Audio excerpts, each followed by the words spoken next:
Cátedra Médica. Hoy hablamos de oncología con la doctora Cindy Jiménez. Ella es médico oncólogo e internista. Realizó la especialidad de medicina interna en el Hospital Central de las Fuerzas Armadas y oncología médica en el Instituto de Oncología Dr. Heriberto Peter. Hoy ella está con nosotros y vamos a estar hablando sobre cáncer de cabeza y cuello. Buenos días, doctora. Gracias por acompañarnos hoy aquí. Gracias a ustedes por la invitación. Una oportunidad más para educar a la población. Gracias por el espacio. Así es, y ahora que habla de eso, pues recordarle a la población que para nosotros es importante poder escucharlos, poder conocer cuáles son sus inquietudes, poder conocer si tienen algún síntoma o algo que les causa preocupación y necesitan la orientación de un profesional, pues pueden comunicarse con nosotros a través del 809-682-9850 y también a través de nuestra línea internacional 833-380-0062. Bien, doctora Jiménez, Cindy Jiménez es médico, doctora en medicina, pero ha hecho una especialidad, ¿no? Ha hecho medicina interna y luego entonces ha hecho oncología. Fíjense ustedes lo que significa tener un profesional de alto nivel. Cuando la gente ve a un médico en cualquier parte del mundo, pues dice, no, espérate, eso es una persona y se estima y se le da. Aquí tenemos la necesidad de seguir fortaleciendo esa estima, porque la gente después entonces deja de interesarse por estudiar medicina. Y bueno, doctora, usted ha estudiado mucho, ¿verdad que sí? Sí. ¿Y le falta más? Faltan más cosas. Toda la vida, ¿verdad? La competitividad, no solamente laboral, sino el deseo de superación, porque una vez nos planteamos objetivos, queremos seguir creciendo, así que falta muchos más estudios. Así mismo es, sobre todo porque los estudios de los médicos tienen que ver con el beneficio de la población. Doctora, la gente hoy día se plantea de que el cáncer, ¿por qué tenemos? ¿Verdad? ¿Es que lo vemos más? ¿Antes no se veía tanto? ¿O es que realmente tenemos más cánceres? Sí, ciertamente es una pregunta bastante común. ¿Por qué hay más cáncer? Bueno, una de las razones es precisamente lo que comentaba, diagnosticamos más. Tenemos más herramientas diagnósticas. Antes las personas tenían cualquier síntoma o signo, quizás no acudían a un personal de salud o si lo hacían no podían llegar a un diagnóstico. También tenemos registro. Antes quizás no existía esa necesidad imperante de poder contar con bases de datos y estadísticas, aunque nosotros estamos un poquito lentos todavía como nación y país. Y también está el hecho de que las personas viven más y al vivir más tienes uno de los factores de riesgo para desarrollar cualquier enfermedad, que es estar vivo. Exacto. Antes la gente pensaba que, bueno, no, mi abuelo vivió 96 años, sí, el mío. Pero la expectativa de vida de la gente en los años 50 eran 50 años. Así es. Entonces, al vivir más, ¿eso también tiene que ver? Claro que sí, porque tienes uno de los principales factores de riesgo, que es estar vivo, no solamente para el cáncer, sino para cualquier otro tipo de patología. Exacto. Entonces, el cáncer hoy día definitivamente que tiene una mayor frecuencia, una mayor incidencia, porque hay situaciones que así lo verifican. En lo relativo al tema de digamos, de esos estilos de vida, doctora, que están, por ejemplo, por ahí, como el tema de la alimentación, ¿verdad? Comer es primero, decía un político dominicano, y ciertamente es así. ¿Qué impacto tiene el tema de lo que comemos en relación al cáncer? ¿Se ha asociado o no? Sí, hay tumores que están asociados a la alimentación. Me gustaría tomarme un poquito de tiempo para aclarar unas cuantas dudas que son bastante comunes en la consulta. El cáncer de colon, por ejemplo, está asociado o se ha asociado o se ha visto una relación con el consumo de carnes rojas. Eso es cierto. En el cáncer de mama se ha visto una relación con la buena alimentación, el consumo de frutas, vegetales, verduras y una disminución quizás en el riesgo de desarrollar cáncer de mama.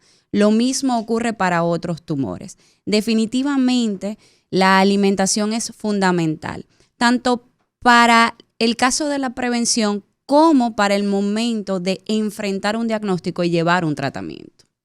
Correcto. Entonces, hoy día, por ejemplo, veo que hay unas informaciones, por ejemplo, en la prensa, tanto lo vemos en la prensa nacional como en la internacional, el tema de los pesticidas, de los alimentos basados sobre todo en esa parte tan intensiva, ¿verdad? Y algunos grupos, entre ellos ustedes los oncólogos, que pues dicen, miren, los alimentos orgánicos, ¿por qué ustedes tienen esa tendencia, doctora? Sí. Cindy Jiménez, oncóloga, y hoy conversando acá en Cátedra Médica sobre el cáncer de cabeza y de cuello. Así es. Sabemos que los alimentos, más que todos los procesados, ameritan algún tipo de preservante. Esos preservantes como los nitritos. ¿Cuáles son los procesados, doctora? Así es. Bueno, las carnes encuradas, los encurtidos, los enlatados. Los embutidos. Los embutidos, por ejemplo, también. Ameritan lo que serían nitritos y nitratos. Y los nitritos y nitratos se ha visto que alteran lo que sería la función oxidativa celular. Y todo lo que altere la maquinaria enzimática celular nos hace propensos a una disfunción de la célula y puede conllevar algún tipo de proliferación celular, que eso es el cáncer, una proliferación celular descontrolada. Yo pienso que ahí, Lizania, ya en ese punto, entonces la gente puede entender eso que ustedes explican y que a veces nos da un poco de dificultad cuando no somos médicos, el tema de por qué se produce el cáncer. Usted acaba de decir, doctora, algo que a mí me gustaría, si usted me lo permite, ser el traductor de la población. Así es. Miren, la célula, nuestra célula, cuando comemos esas sustancias, de alguna manera se ponen mal, les da diarrea a la célula, les da dolor de cabeza, les da mareo, les da vómito a la célula. Y muchas veces entonces eso provoca que tengamos situaciones muy pesadas. Por eso entonces que usted dice que los alimentos que tienen nitrosamida, finalmente, usted dijo nitritos. Las nitrosamidas en total se ha visto que están asociadas. Sí, están asociadas a algunos tipos de tumores como el colorectal, el gástrico y algunos tumores de cabeza y cuello. Y todo tiene esa base molecular de que alteran la función celular. Y todo lo que altere la función celular que lleve a una proliferación descontrolada definitivamente va a caer en lo que sería cáncer. Si pudiera repetir, doctor, en esta parte para que la gente pueda llevarlo a su vida cotidiana, esos alimentos que contienen esa sustancia. Exacto. El salami, por ejemplo. Las longanizas, que a la gente le gusta tanto. Los enlatados. Es por la cuestión de los preservantes. Porque no es que la carne en sí misma. No es que lo tiene. No es que lo tiene. El problema es que para usted tener una carne que dure 2 o 3 años, ¿verdad? Dentro de en una conserva, entonces hay que ponerle algo que evite la putrefacción, ¿verdad? Así es. Entonces eso finalmente está asociado. Está asociado. Claro, la pregunta sería, ¿porque lo he comido, lo estoy comiendo, voy a desarrollar cáncer? Bueno, puede ser que sí, puede ser que no, porque el cáncer al final termina siendo la combinación de alteraciones genéticas en los genes y también asociado a eventos medioambientales. Entonces, si una persona se alimenta mal, que me gusta mucho el énfasis que hacen con la alimentación, se alimenta mal y también toma alcohol y también fuma y es obeso, entonces está sumando factores de riesgo. Se va a sacar el premio. Así es. Claro. Está jugando mucho. Y usted mencionaba ahí también el tema medioambiental. ¿Cómo influye esto en que un paciente pueda o no tener cáncer? Hay enfermedades que son ocupacionales, así se definen. Las personas que trabajan con asbesto, que trabajan con batería, y podemos llevarlo a... En Jaina, discúlpeme, doctora, no hay problema. En Jaina tenemos uno de los santuarios más grandes del mundo del tema de las baterías. Así es. De contaminación ambiental. Podemos llevarlo a nuestras abuelitas o bisabuelas que cocinaban con leña. Esa exposición a esos agentes químicos liberados de la madera quemada y de otras cosas que utilizaban para quemar, pues son químicos que al final causan algún tipo de irritación y que sumado a otros factores de riesgo pueden llevar a desarrollar cáncer.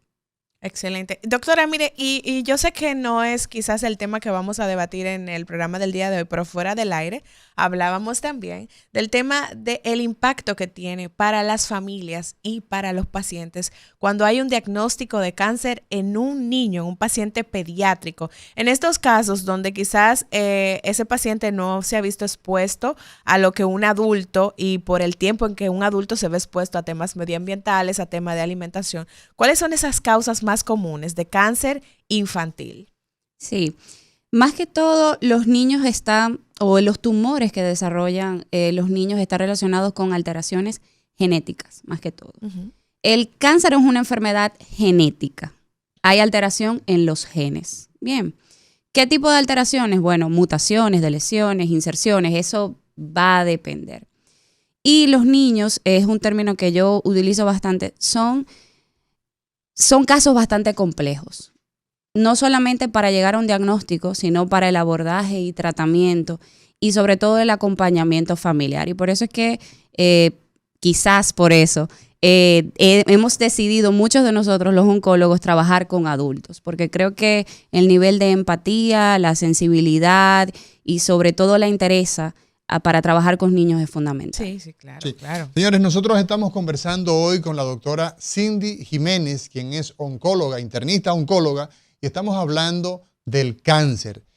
Doctora, definitivamente que el día de hoy nos ocupa hablar de un cáncer o de cánceres que están en una zona, cánceres de cabeza y cuello. Háblenos un poco a qué se conoce como cánceres de cabeza y cuello.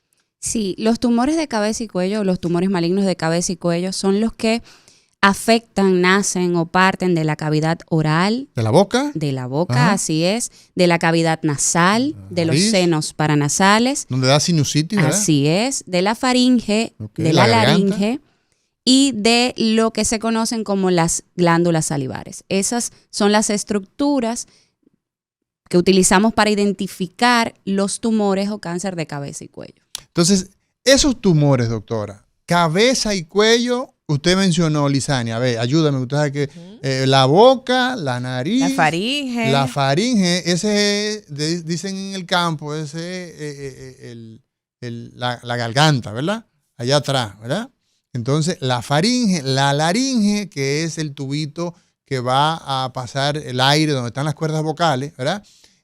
A esa es la laringe, los senos paranasales, que es donde da la sinusitis. Entonces, los cánceres de esa zona se les llama a ellos Tumores de cabeza y cuello. tumores de cabeza y cuello. Así ¿Por qué es. se les llama así, doctora? Bueno, básicamente para poderlos diferenciar de otras tumores o malignidades que nacen de estructuras que están dentro de lo que sería la cavidad o la bóveda craneana, como los tumores del sistema nervioso central. o sea, Por esos ejemplo, van aparte. Por ejemplo, Esos los van de aparte. nosotros, Los de ustedes van aparte. los de los neurocirujanos van aparte, ¿verdad? Así es. Y entonces los de, por ejemplo, del tiroides, que son de los cirujanos generales o de los otorrinos, esos van. Los tumores de tiroides son de los cirujanos oncólogos especializados en cabeza y cuello y de los endocrinólogos. Usted sabe, doctora, que hay un pleito. Ahí Sí, todo el mundo, yo lo sé. Ahí todo el mundo se pelea, porque bueno, son órganos que están, Sí. digamos, en límite, pero específicamente la glándula tiroidea, cuando hay un cáncer, ¿debe tratarla un cirujano? Oncólogo especializado en cabeza y cuello y el endocrinólogo. Y el O sea, en endocrinólogo. combinación. Ahí. ahí. En combinación, Equipo. El sí. endocrinólogo porque es una glándula, ¿verdad? Así es. Y el cirujano oncólogo con entrenamiento en esto. Cabeza y Entonces, cuello. ¿cuán frecuente, doctora, son los tumores de la boca, de la nariz, de la cavidad nasal, de la faringe, de la laringe? Y de las glándulas. Eso y de las glándulas salivales. Las glándulas salivales son, ¿cuáles son, doctora? Parótida, Las parótidas, que son las que dan papera submandibulares. Así es. delante de la oreja. Ahí, incluso si usted la deprime un poquito, va a sentir saliva que cae. Entonces tenemos Submandibulares debajo de la mandíbula y las sublinguales. y debajo de la lengua. Señores, Así nos es. vamos a una pausa y cuando regresemos, la doctora Cindy Jiménez nos va a detallar cuál es la frecuencia de estos cánceres hoy en Cátedra Médica.